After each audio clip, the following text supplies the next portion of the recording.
Oh my goodness. This is the favorite hour of the day for CL King and the Impacting Life 24/7. Folks, welcome, ladies and gentlemen, to the last installment of the week of Impacting Life 24/7 with your host, CL King. Coming to you live. I am high maintenance. Coming to you live from the high definition studios of Jacksonville, North Carolina, the home of Marine Corps Base Camp Lejeune.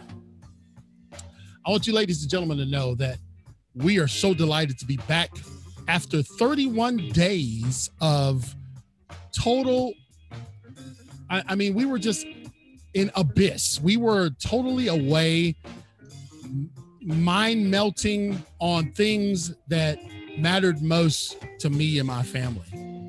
Now, that doesn't mean that all my IL 247ers don't matter, but I want you to know that you've got to take care of yourself too. And I did 113 shows last year. Every night I have a stranger in my home, ladies and gentlemen. It's the most awkward thing.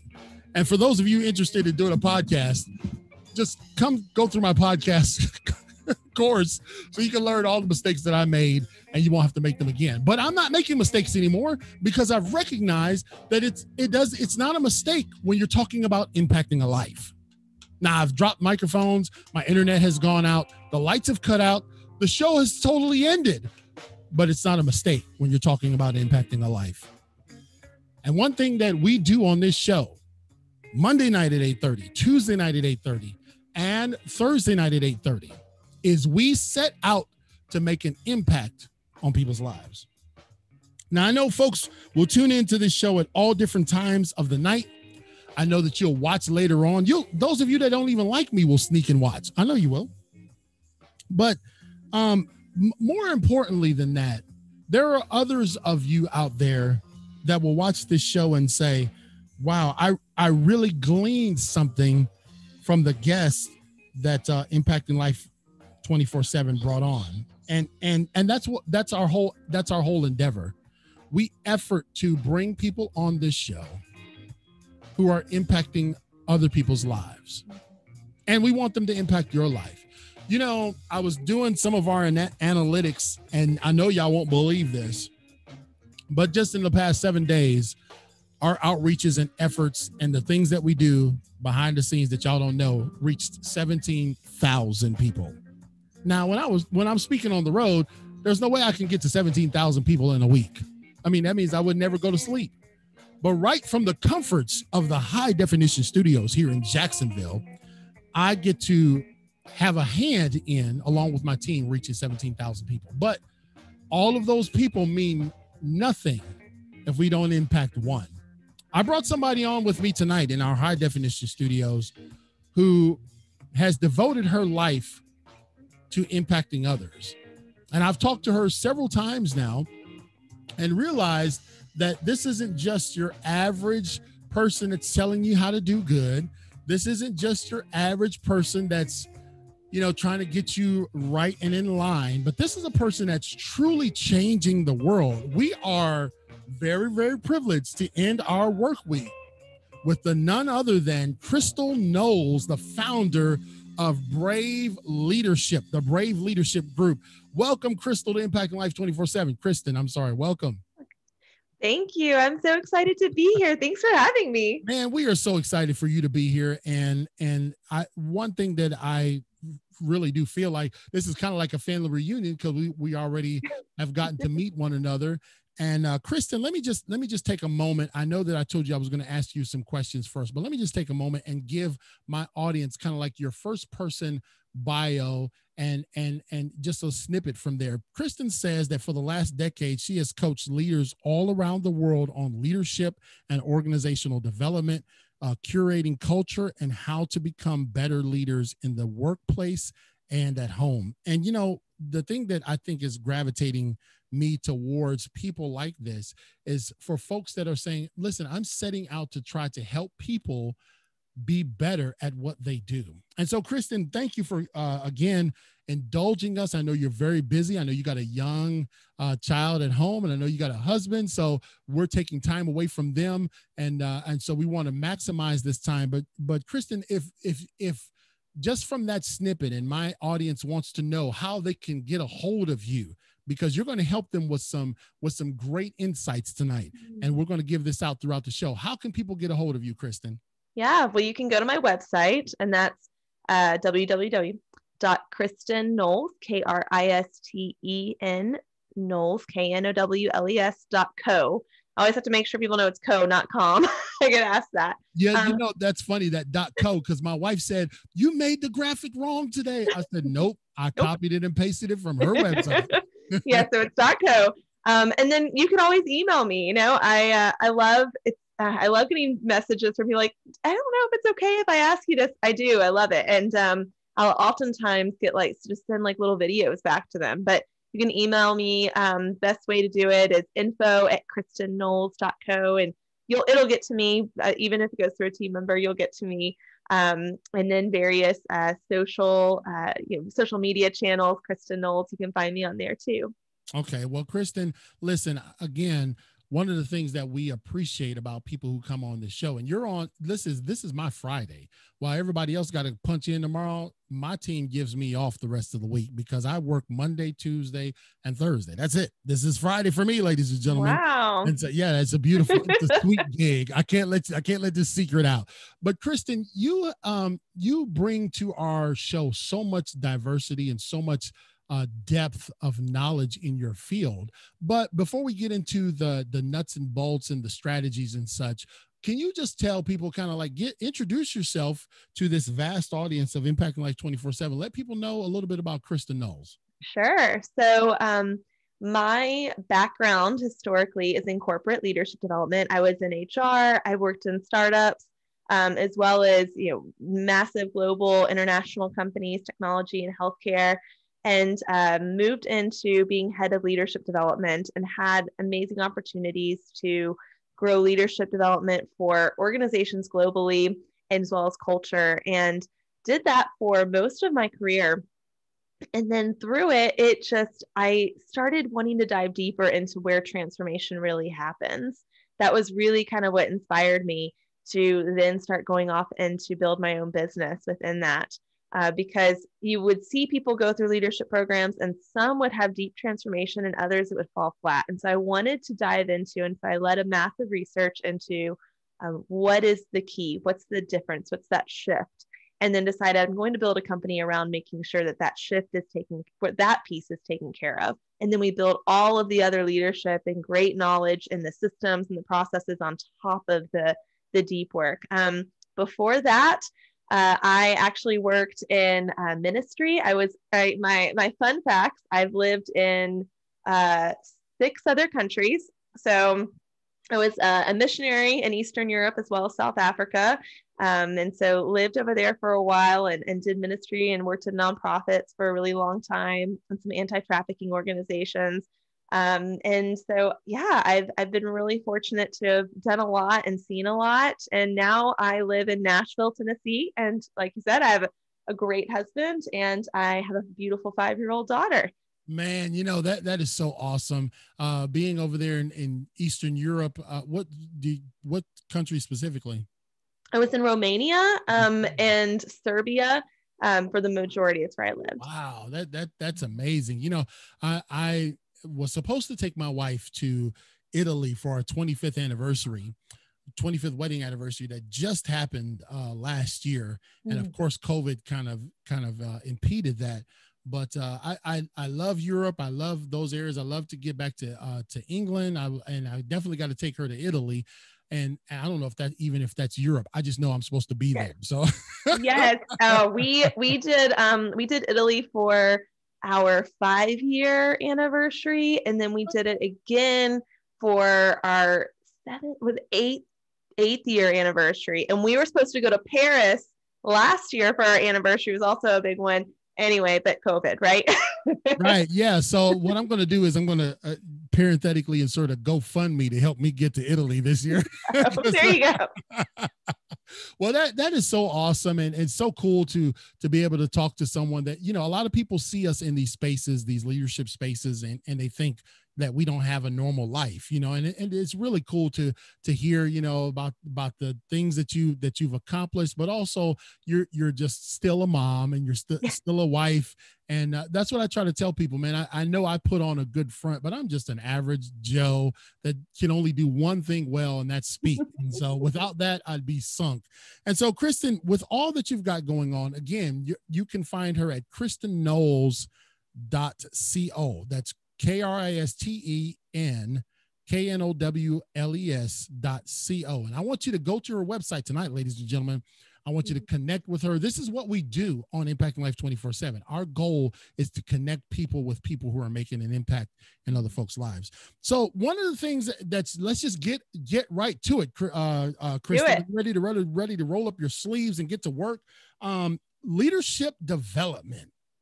Now, everybody has got their idea of what leadership is, but you went a step further and talked about leadership development. And what is leadership development, Kristen, and why is that important to an organization or to an individual or to a group? Tell us why that's important. Oh, yes. So it's important because, first of all, I think it's deeply connected to growth mindset. So one of the core personal values I have, one of our core values for our family, we actually went on like a little mini stay vacation a few years back, and my husband and I, we spent 4 hours deciding and scrutinizing, making our family's core values. And so they're put together. It's like, these are what we make decisions based on. And you'll hear that as well in companies and organizations. We're dedicated to innovation and growth and all of that. If that's the case, then we have to be committed to developing ourselves as leaders, because it never ends, right? I was meeting with somebody. I was doing an interview recently, and they were asking about what's kind of a requirement of leaders. And I said, really, it is the decision to make a lifelong commitment of always doing the internal work to grow. If you want to be a leader, you have to be willing to make that. And it doesn't end. It's not going to end. And so I think that's so important, because if not, then you're just going to be stagnant, and you're not going to be able to impact lives. Like you said, we're not going to be able to impact our families, the culture and the communities we've been set in, much less a grander scale, right? Or the teams we lead.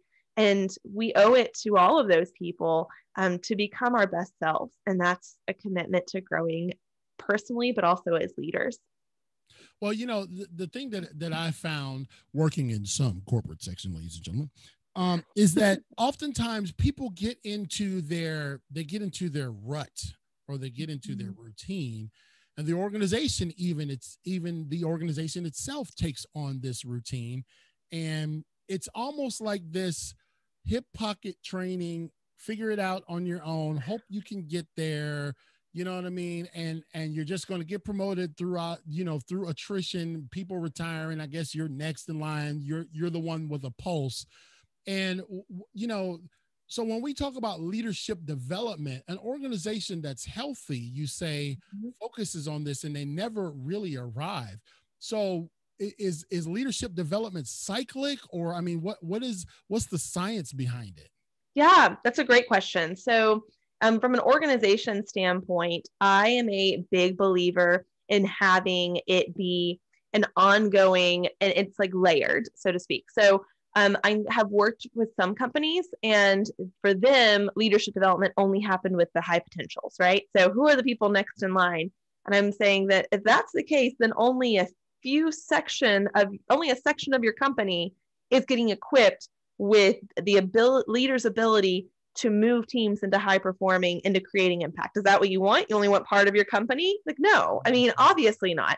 If you have a level of managers, they all should be equipped and developed to do that role really well. And then, so when I was at there's a large technology firm that I worked with, and what we developed when I first came in, they had an emerging leaders program. So it was really just for people who were either about to get promoted or were maybe in their very first supervisory level role.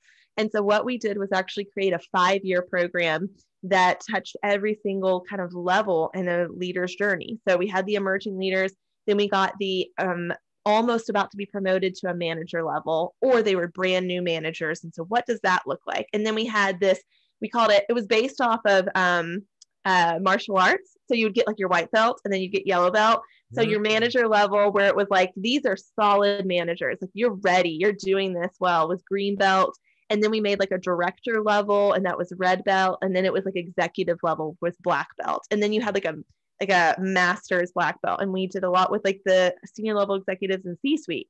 And the thing that was great about that is every leader went through it, period. Every single leader went through it. And we even had our vice presidents and presidents going through the emerging leaders. Now, they didn't do the full program, but they went for a day and got like kind of a hybrid version. And the reason that they went through that too was to get the buy-in, so that when they told their teams, you're going to go through this, they could say, I went through it. This was why, and this is why it's important. And I'm going to be able to coach you because I know I've walked in this as well. And so it created this culture. The whole culture basically lived and breathed growing and continuous just personal development. They had book clubs that people were a part of that wasn't required. They just loved it. People all the time were like, when can I get my green belt? And so I think that was such an amazing thing to be able to see when you create it to be something that no matter what level you are, you're always getting poured into and you're getting prepared. And that there then is like supplemental, there's ongoing. So for the people after they got done, we would do like pop-up school. And so those were like little mini kind of fun workshops, like 1 hour workshops. And you could just kind of go and get maybe a deep dive into a really critical issue, maybe in bias, or how to really hire great teammates. How do I really dig into making sure I'm doing that well? How do I get master level in coaching? So we would do that as well for kind of that continuous side. But really it was about developing a culture where people understood the value of always growing and becoming their best selves. That's powerful. You know, ladies and gentlemen, you're tuning into Impacting Life 24/7. For our live audience, this is so cool because, ladies and gentlemen, you've got two worlds, two factions that actually coincide with each other. And that is our podcast world that, of course, you know, the podcast is Impacting Life 24/7, but also we do this show live and we air it on Facebook Live and we also premiere it on YouTube.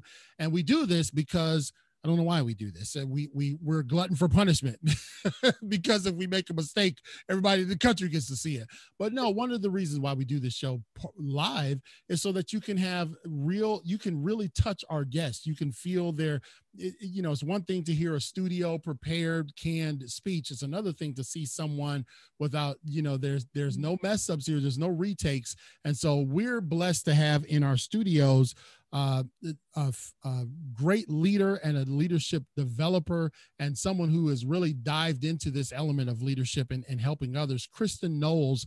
And I'd like for you to go to her website. It's KristenKnowles.co. That's KristenKnowles.co. And I want you to flood her website and check out all the cool things. She's got I was so impressed with her website. I said, man, I need to talk to your web developer and slip them a few dollars there. And so, Kristen, another thing that we talked about in the pre-show, which I would like to talk about now because it's important to me. And I feel like we can take this because you've been on the mission field. I've worked with many churches and I've helped in leadership development with churches, but you talk about culture, engagement, you talk about mission, and you talk about vision. Mm-hmm. So what we're going to do for our audience tonight is we're going to unpack each one of these. And so if you're listening to our podcast, I would suggest you take notes. And if you're watching us live, you might have to go back and watch the replay. First things first, culture. Okay. And I know I didn't prep you for this question, but I'm going to ask it anyway. Great. What is culture? Now we're thinking about, that you eat fried chicken on Sunday. That's your culture. No. But what is culture relative to an organization? So relative to an organization, culture in an organization is actually the same thing as culture in a community and family. We like to over-engineer it in corporate and organizations. I've been a part of those teams that we've over-engineered it. And the problem when you do that actually is that then you are able to convince yourself of a lie that this is your culture, this over-engineered, we put the values on the wall, we got pictures to go with it, everything's color and branded and logoed, and we've got all of the cool things, the excitements that happen in the office, right? So all of this, how we dress, and we think that's our culture. What was really interesting is that COVID gave us the reality shot, that got kind of a dose of reality that we needed to actually show your culture is actually about how you handle this moment. It has nothing to do with the other things, because your office is gone. People are working from home. Right. They're under stress. This is where the rubber meets the road. And so all of a sudden, I've talked to so many clients, and they're like, what it did is it brought to the surface what our culture actually was. And some people were left with, it doesn't have much substance. So culture is really about the nuance of, how do we do things around here? What subtle things that we don't even say overtly, but it's understood this is how things get done. That's interesting. I'm sorry, but you're pouring out so much. And again, ladies and gentlemen, you're tuning into Impacting Life 24/7 with my guest tonight, Kristen Knowles, and she is the founder. She has founded so much. I got to get it right. The Brave Leaders Group, and she's the founder and CEO of that. And right now, we're talking about culture, engagement, mission, and vision. And you just talked about a lot relative to how COVID kind of peeled back it peeled back the facade of what we said was our culture. Did you guys hear what she was saying about the placards and the diagrams and the, motivational pictures in the hallways? This is our culture. And it really wasn't when you found out COVID hit. And I had a lady on my show last year who works for a federal entity or state entity. And so they're all about being in the office. Boom, boom, boom, boom, boom. Right. They help try cases of innocent, help people who are found guilty, help them become, determine whether they're innocent or not. And they got to be in the office. They got to be in the office. They got to be in the office. Well, when COVID came, the leader of this organization recognized that there was already enough stressors going on, and 99.9% of what her folks did was on the computer anyway. So you know what she said? She said, as long as the work's getting done, y'all can work from home. You know what happened to her culture? Shot through the roof. Yeah. And it was just that one thing. It's like some organizations are like, if we don't have you sitting in the chairs, you know what I mean? Oh yeah. We need to have eyeballs on you. But then some organizations are like, hey, look, our productivity and our throughput and everything else is going through the roof. And we're letting people work and also be at home safe. And we've never seen productivity this high. That is a culture, a shot of B12 in your organizational culture. Yeah. And so do you find organizations like to present a culture that's maybe not necessarily all that it is? Oh, absolutely. And even when I'm working with companies and because a lot of times I'll work with companies and they're growing and they're like, hey, we want to make sure we preserve the culture. It's important to us. Or we're maybe redesigning a little bit. And so they want to, kind of draft this culture, and it is a very pretty, but for me, what I'm going to do is I tell people, I'm like, yes, we're going to write the values and we're going to get the mission and vision, the purpose statement, all just right. We're going to do those core things, but to really do a deep dive and design your culture, I also am going to start looking into your processes, how you get things done, your belief systems of your employees. What are your benefits, right? So what are the perks and things that you say? Because if you have a benefit, if you say this is one of your values, but your benefits don't line up with that, that actually means that there's a disconnection in your culture. And the big thing that I started talking about, I was having a conversation just today, was on micro cultures.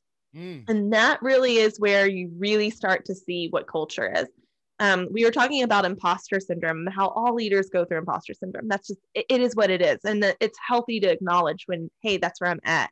And I was saying, when you have a leader who doesn't acknowledge that, and they're dealing with all this internal stuff of, am I enough? Do I have what it takes? Can't be found out, is where you start seeing them micromanage. And I'm over controlling, because if everything goes wrong, then that means I wasn't good enough. Right. So then they're controlling everything.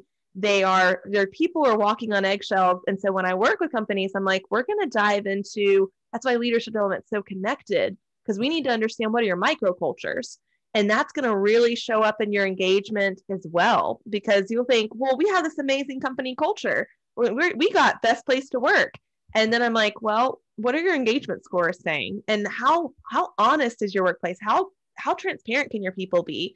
Can they really show up as their true selves? What does it look like to have equality and equitable workplaces and people to feel, what is brave culture? It's where I can show up as my full self, have hard conversations, and know that it's going to be okay. And we're going to work through this stuff.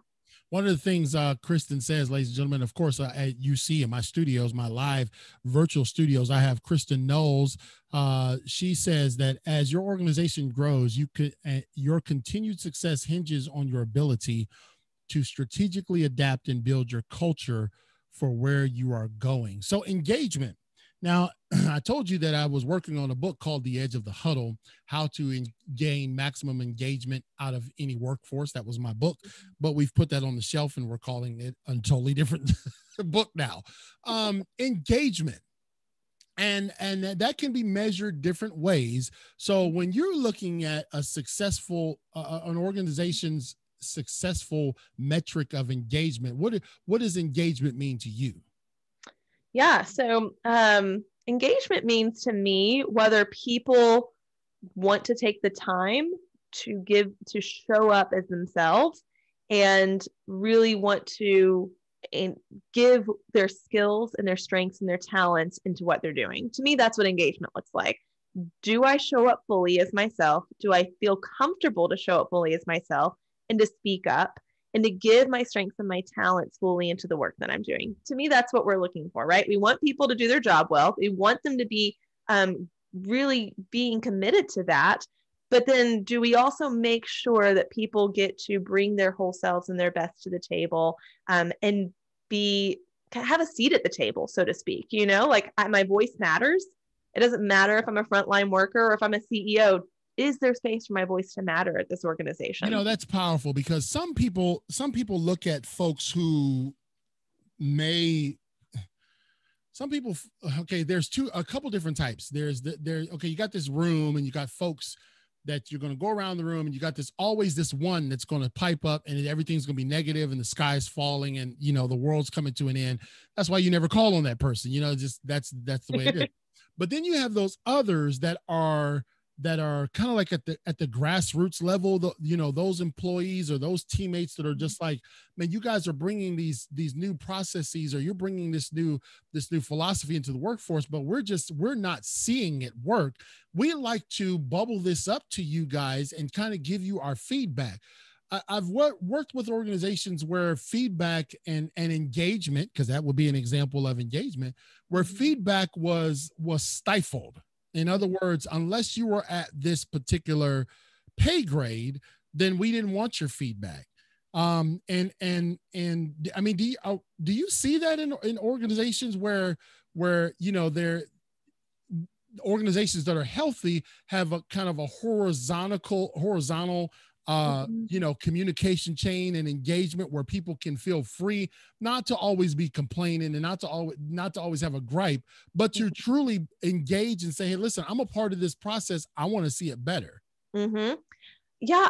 What's interesting is I think there has been some positive shifts and that it's becoming more common. I think really in the area of change, which I know we're going to chat about in a little bit, but in the area of like change management, change leadership, as well as kind of understanding like process improvement, we've learned that needing to have that feedback loop up and down, making sure that, as we're innovating new things and processes, we're getting the feedback up so we can iterate upon it, make the appropriate changes, and that it's continuous. We've seen that that's important.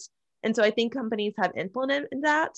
However, I think there's still a long way to go. I think there's a lot of companies, I'm sure federal government, that's one area I have not worked in yet, but I know that that's got to be probably not as common there. And I think there are still a lot of companies that in a lot of organizations and industries where it is less common to have that. I actually, there's a book called Learning to Lead. I highly recommend it. It is really incredible.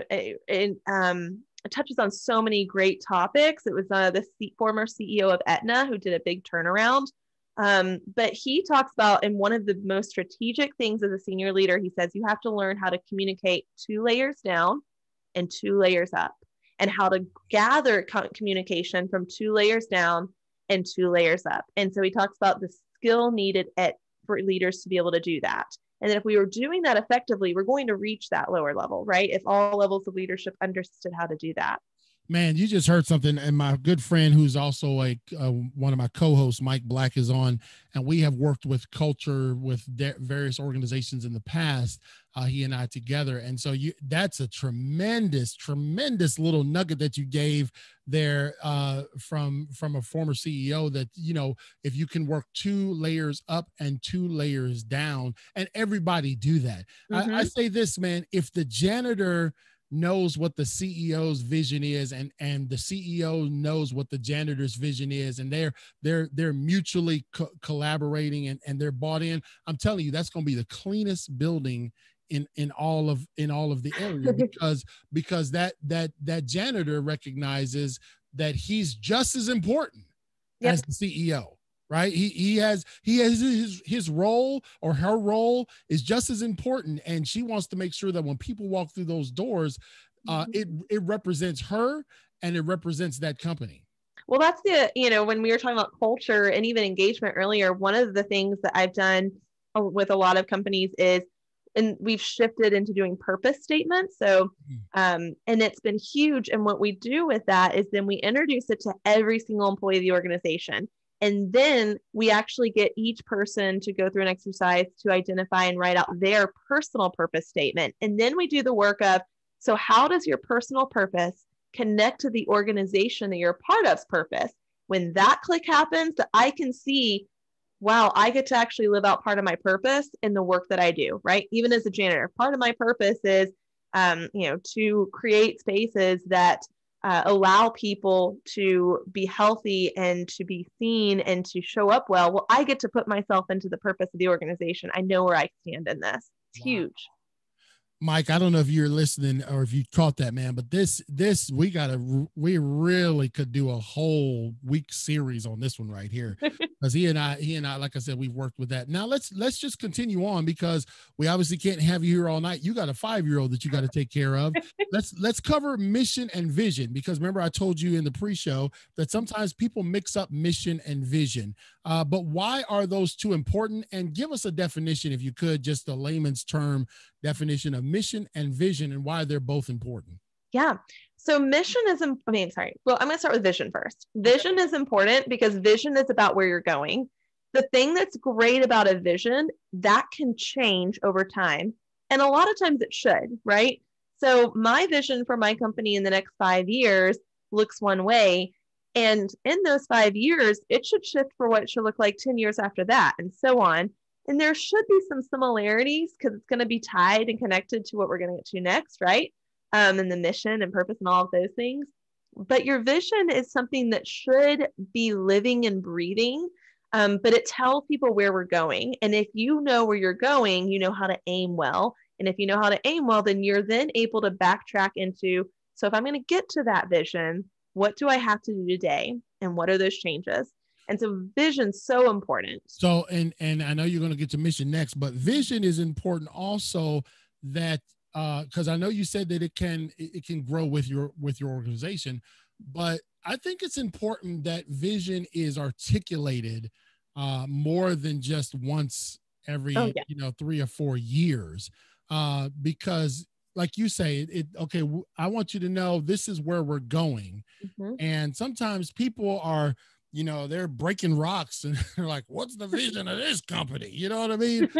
and unless they hear it and hear it often, mm-hmm. then all they feel like is that I'm just an island breaking rocks, and I really have no other purpose than my 9 to 5 paycheck. Right. No, I always recommend to companies, you should be talking about your vision and about your strategic goals, and they should be very tied at every single all hands. You should be doing quarterly all hands. Like, people need to be hearing where are we going? Where are we going in the future? Where are we going this year? Right? Where are we? How are we doing on track with that? So I completely agree. All right. So then mission. What's mission, and why is that important?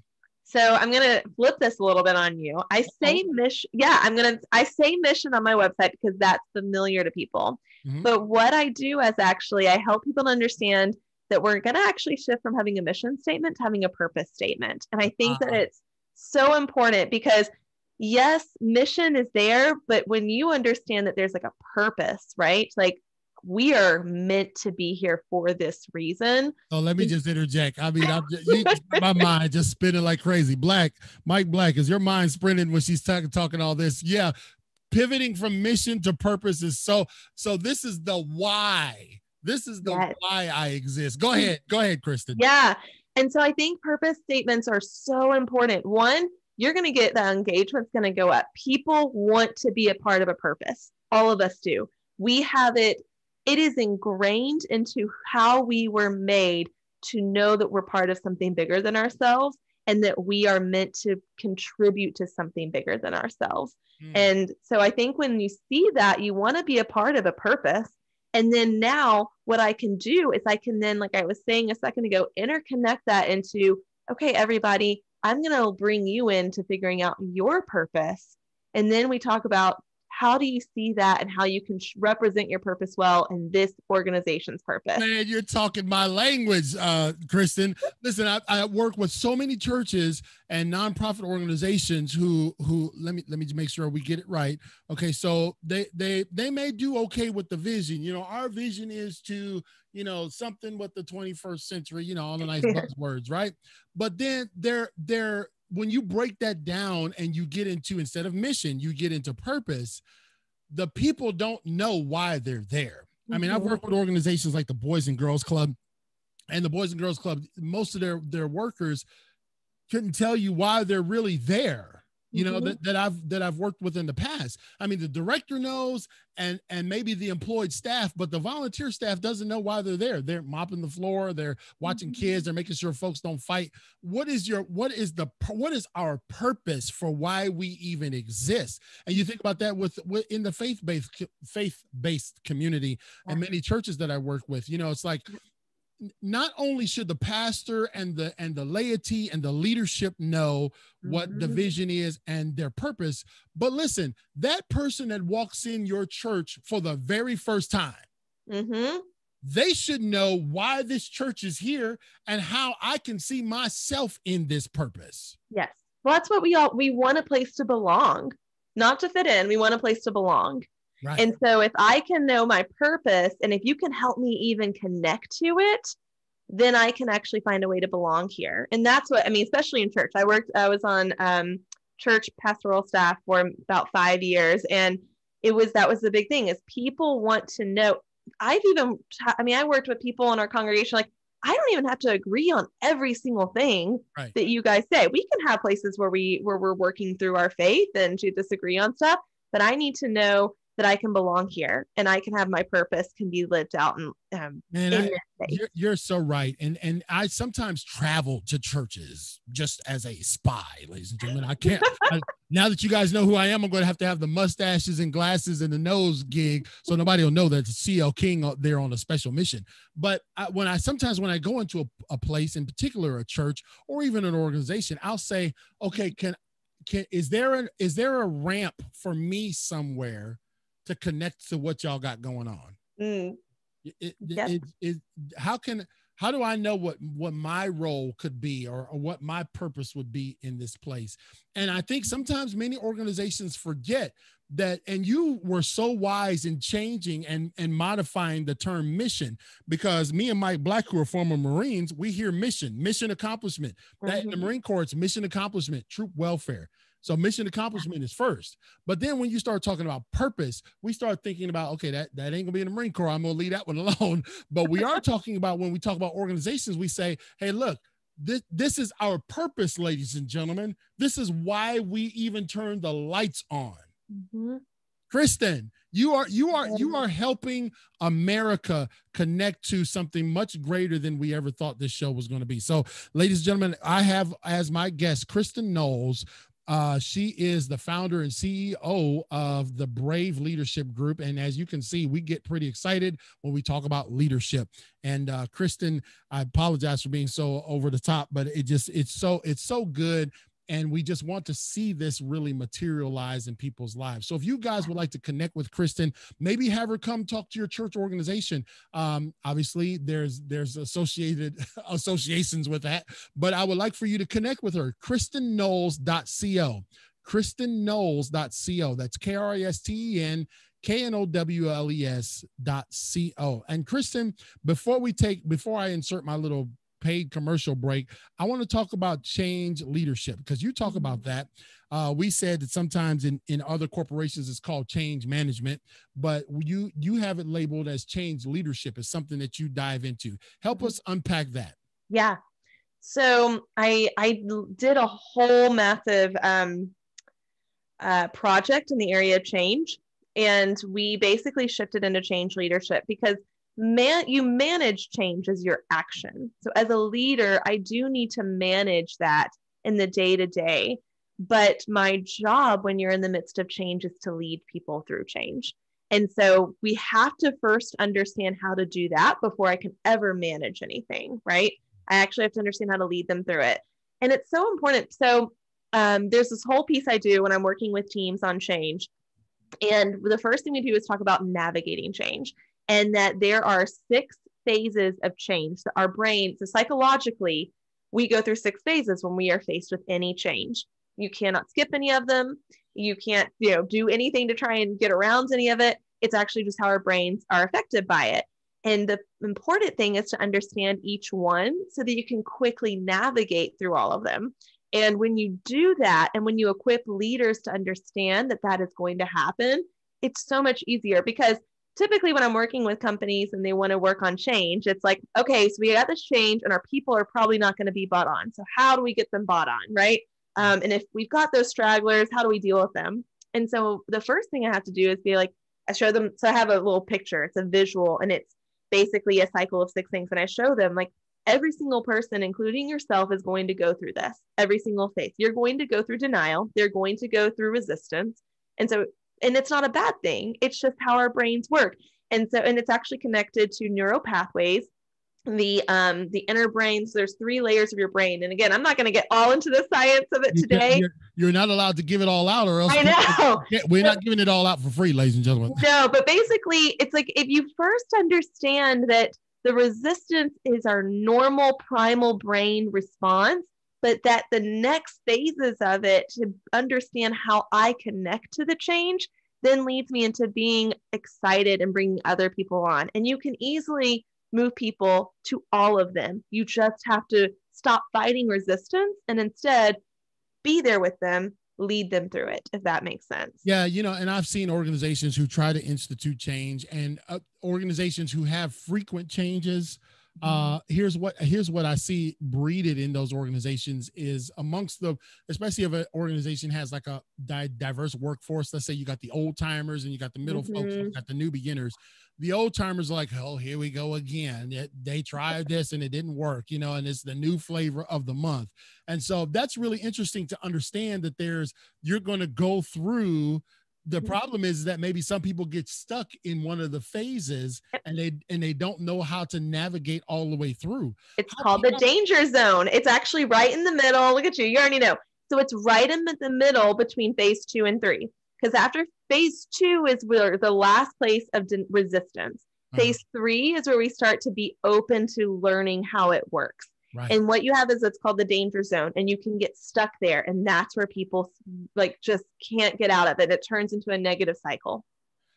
So Wow. See, you got to bring me on to your next speaking tour and I can just act like I made all that stuff up. That was really, really powerful, Kristen. And I've got on our show, Impact Life 24/7, with your host, CL King, Kristen Knowles. She is a phenomenal leader, and she is the founder of the Brave Leaders Group. I want you to go to her website tonight, KristenKnowles.co. That's KristenKnowles.co. KNOWLES.CL.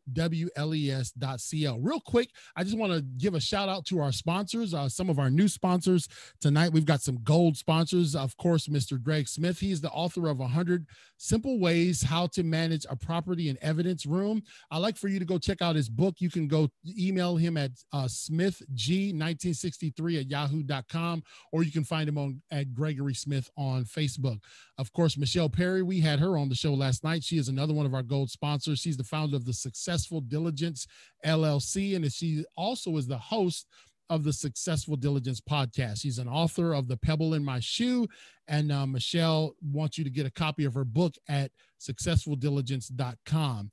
Adrienne Barker is also the host of the Adrienne Barker Speaks podcast. She is a life coach and CEO of a professional global etiquette organization, and she's also a new gold sponsor. We thank you, Adrienne. I'd like for more of you to come on. We've got 3 levels: silver, gold, and platinum. And so we're recognizing our gold sponsors. They get a free commercial during our show. And please connect with Adrienne at professionalglobaletiquette.com. And the CL King Group Incorporated International is also a gold sponsor. So we've got to hurry because they are already talking about bringing the landing gear down, Kristen. So we got so much more. We got so much more to cover. This plane is, I mean, we're just barely getting off the ground, but it's so powerful. Mike Black says, yeah, this is outstanding. And this is right up our alley, Black. I think we've done a similar show on this, but we didn't come nearly close to getting this good. So, some of the things that you also help people with, and I'm just going to try to have to hasten so I don't run out of time, is you help organizations living with purpose you help individuals living with purpose and in work and in life, but you also talk about courageous leadership and creating a brave culture. So we can deal with the living with purpose in work and life. That could be another time, but I really would like to dive into this whole courageous leadership and creating a brave culture, because I know that's your you should be wearing a hat that says I am brave, so help us, Kristen, because this is really, really, really important, especially in the organizational sense of creating courageous leadership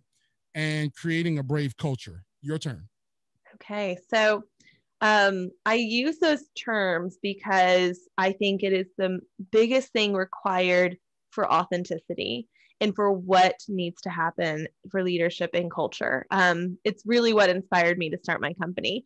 So much right now, we hear a lot about, for instance, diversity and inclusion. We hear a lot about courageous conversations. We hear a lot about all of these different things, LGBTQ, and how do we make that in the workplace? And to me, all of that encompasses a brave culture. It's the ability to know how to look at your blind spots. It's the ability to, for a company to put practices in and to scrutinize the decisions they make to make sure that they line up with their values. Brave cultures are, I am willing to do the work to truly create inclusivity and equitable workplace. And that takes a lot of hard work and tons of self-awareness. And that's hard. Yeah. And so that's a huge part of it, as well as innovation's a huge buzzword right now. We need to be an innovative company. And I tell people, I'm like, you cannot have innovation without creativity, and you cannot have any of that without risk. And risk requires bravery. And the reason it's bravery is because you are going to fail. So all of those things to get innovation, you're going to have a culture that fails quite a bit. And if we don't get comfortable at having a culture that's okay with failure, and knowing what we're going to do with failure before it happens, then that's the biggest problem. Because when then people fail, which is naturally going to happen, then, okay, you don't get to be put on a project or next time, or you know what, I don't think they were up for the job last time, this is what happened, right? And I see what you're saying. You're saying that there needs to be some sort of mechanism where failure is not an end all. No. Yeah. I was talking to a CEO one time, and he gave me his whole spiel about how we've got to be okay with taking more risk. And he was like, our innovation, that's our commitment and all that. And I said, okay, I hear you. And he said, we have to be okay with failure. We're going to have to get comfortable with it. And I said, I need to know, do you know how you're going to confront and how you will deal with failure when it happens. Have you decided that yet? And it was like, you could see he paused, and I was like, if you haven't decided your response to when someone fails, you're not ready to embrace it. And I think it's so important. And that's part of, in order to be able to have that culture, you have to have courageous leaders. And to me, courageous leadership is by definition the ability to work on your own self-leadership in order to be able to show up authentically, and to be able to show up bravely in the workplace. Wow. That's something, because, you know, we are oftentimes driven. And of course, I have one of my executive contributors, Danny Brunson, and he and I are both in the Lean Six Sigma disciplines. And so everything is metrics driven. I mean, I gave him some numbers of what we did this past week, and he scrutinized them to death. And I'm just like, you know, can you just let me have my moment feeling so good about things we're doing? But you know, the deal is that there will come times where you won't make quota, and you won't make, you know, the sales of the month, and there won't be, obviously there's different elements to this, because in flight, we need you to land every time. I'm just sorry. but when you're talking about where there's opportunities for growth, and you create that courageous culture where it's like, all right, if you don't meet the mark, we're not going to throw you away. Do organizations resist that type of conversation, or are they hesitant to give that type of language out for fear that everybody's going to be like, okay, well, that means we don't have to perform? No, it's interesting is you hear corporations nowadays like to say it, but they haven't done the due diligence. Okay, hard questions. What are you going to do when it happens? Like, that's where you see the pause. They're like, yes, we're a company and we're embracing change and embracing risk, and we're going to get comfortable with failure and learn from it. And so that's when I always push further, is I'm like, so let's get prepared for when it happens. Are your people ready to accept when their people fail? I don't, you know, I need to get on an individual level. Tell me about the last time someone messed up, you know, like this week. How did you handle it? What's going on there? And a lot of times I'll say, tell me about your person on your team who you're having the most difficulty with right now. And from that place, you'll hear all of their excuses. And it's like, all right, let's talk about how you're leading them through those difficulties.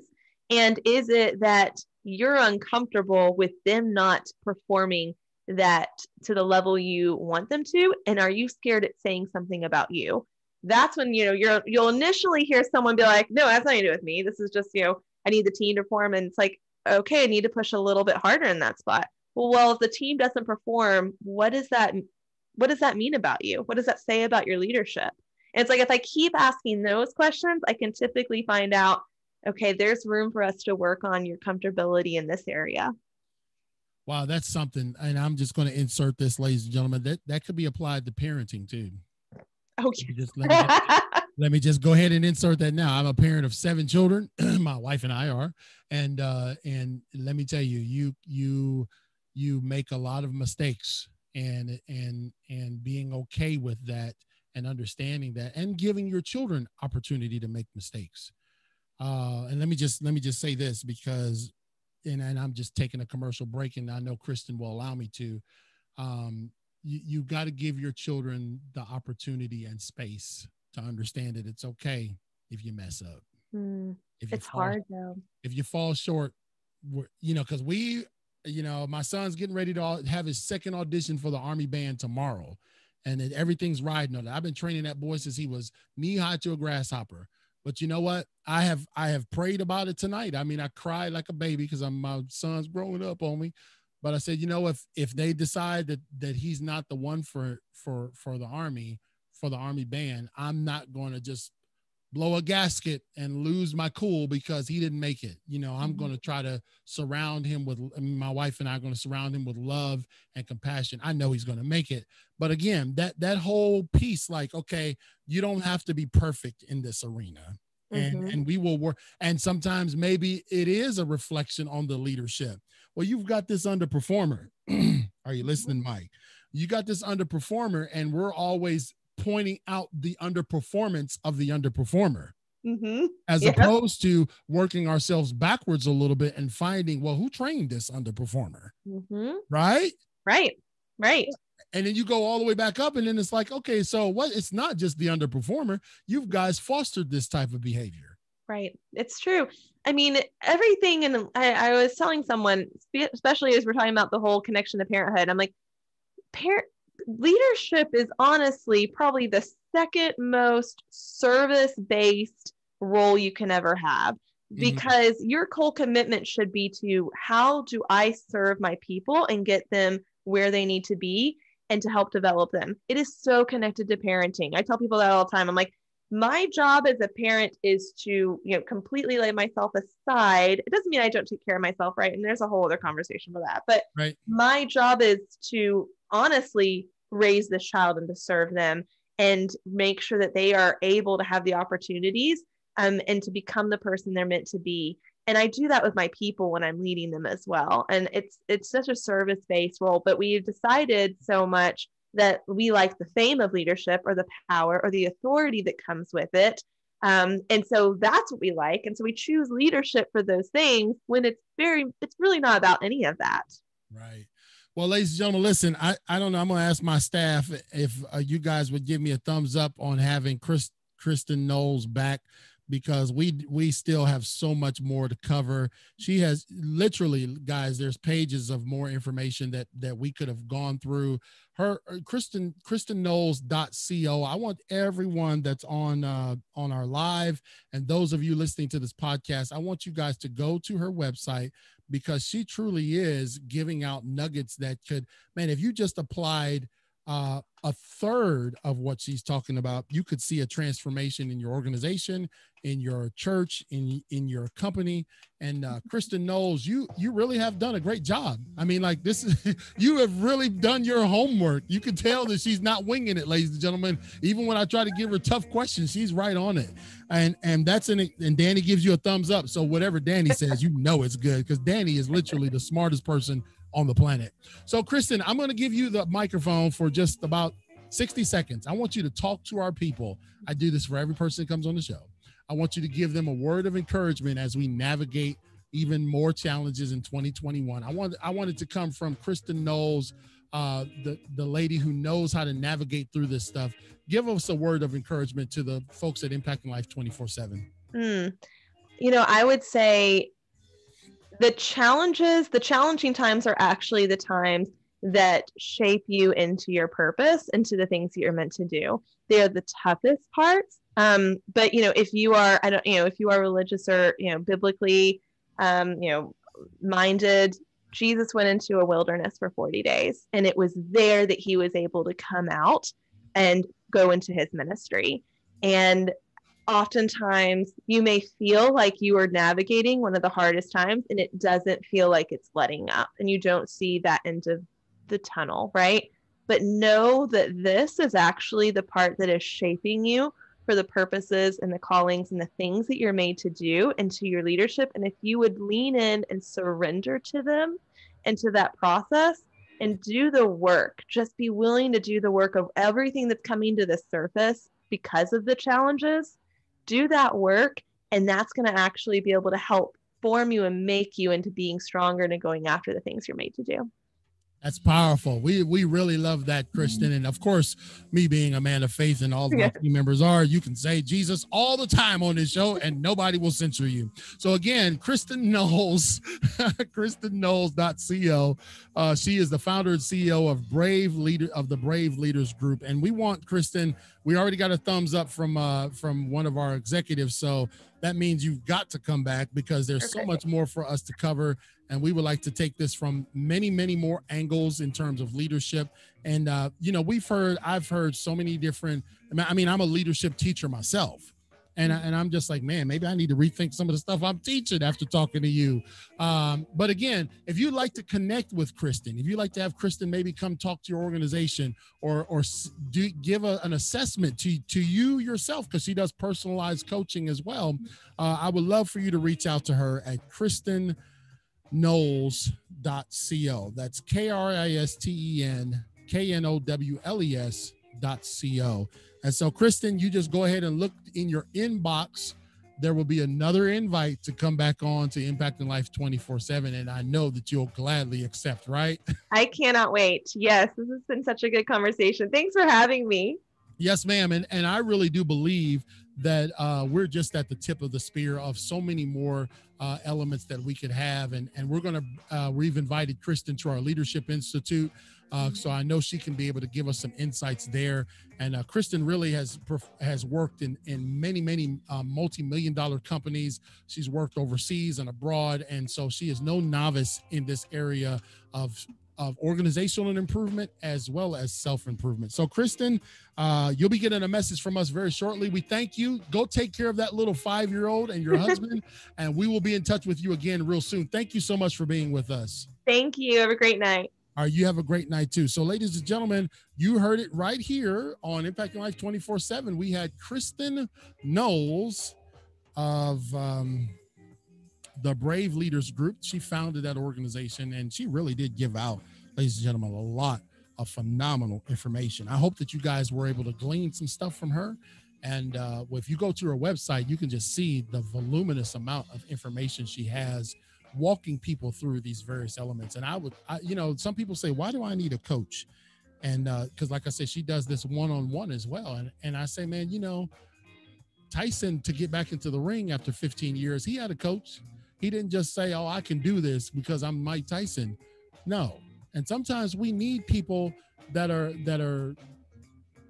bipartisan, that are not gonna, you know what I mean? They're gonna push us, they're gonna challenge us, because some of the things that we're doing are not working. Same thing organizationally, man. Some organizations think they're performing well, and they've got all the right placards up and they've got all the right banners up, but they're really not. And they need somebody like Kristen Knowles to come and take their true temperature, take the temperature of the organization. So ladies and gentlemen, that's it for me. This is my Friday. Danny, I'm done. Thank you, Mike. And of course, Greg is out of town. Please pray for Greg. He had to eulogize his godmother today, so we're praying for him. Thank you for all that tuned in. Also, Katrina is a part of our team. We thank everyone for being a part of the Impact Life 24/7. Listen, if you want to sponsor, we need your sponsorship. Go to clkingspeaker.com. Just scroll down to the bottom, and you can become a sponsor. It's very, very simple. We will see you back here Monday for another great episode of Impacting Life 24/7 with your host, CL King. We'll talk to you again. Have a great weekend.